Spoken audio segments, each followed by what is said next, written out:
Imagine a legendary Hollywood icon like Steve McQueen, the king of cool from films like Bullet, entangled in a high-stakes art world drama that could rewrite family legacies and question the true value of million-dollar masterpieces. But here's where it gets controversial. What happens when a simple trade gone wrong pits heirs against each other over a painting that's not just art, but a potential fortune?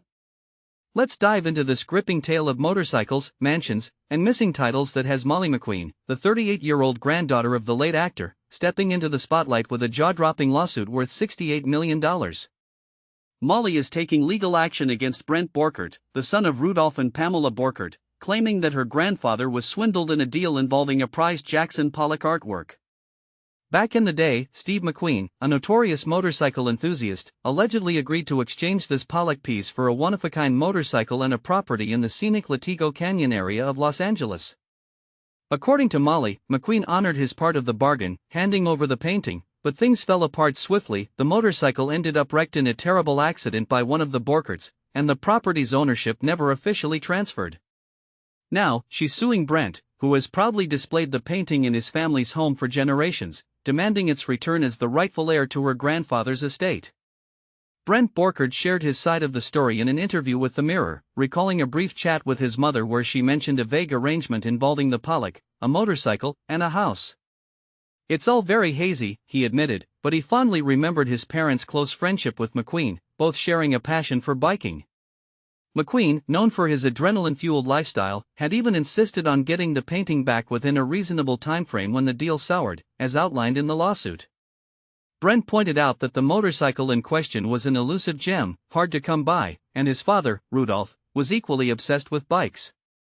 Tragically, a horrific crash ended Rudolph's riding days and, it seems, complicated the entire exchange. Yet, Brent isn't ready to hand over the artwork without proof. "If they're willing to be reasonable and show me evidence that something unfair happened, I'll work out an agreement," he said thoughtfully. "But if not, I won't." And this is the part most people miss. In a world where art deals can be murky, who decides what's reasonable when emotions, memories, and millions are at stake? Does the painting really belong to the McQueens, or has Brent's family earned some claim through decades of care? It's a debate that blurs lines between rightful ownership and cherished heirlooms, raising questions about whether verbal agreements or family stories hold up in court. For those new to the art scene, Jackson Pollock stands out as one of the most iconic figures in modern art history. He pioneered abstract expressionism, a style where artists pour their emotions onto the canvas without worrying about realistic images, letting colors and shapes tell the story.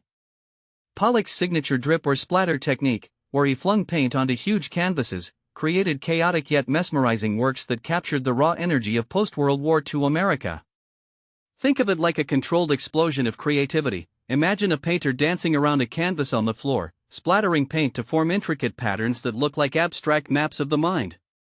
These pieces aren't about depicting something specific like a landscape or a portrait, they're about feeling the vibe. To give you a sense, his paintings can resemble cosmic explosions or tangled webs, drawing viewers in to interpret them personally.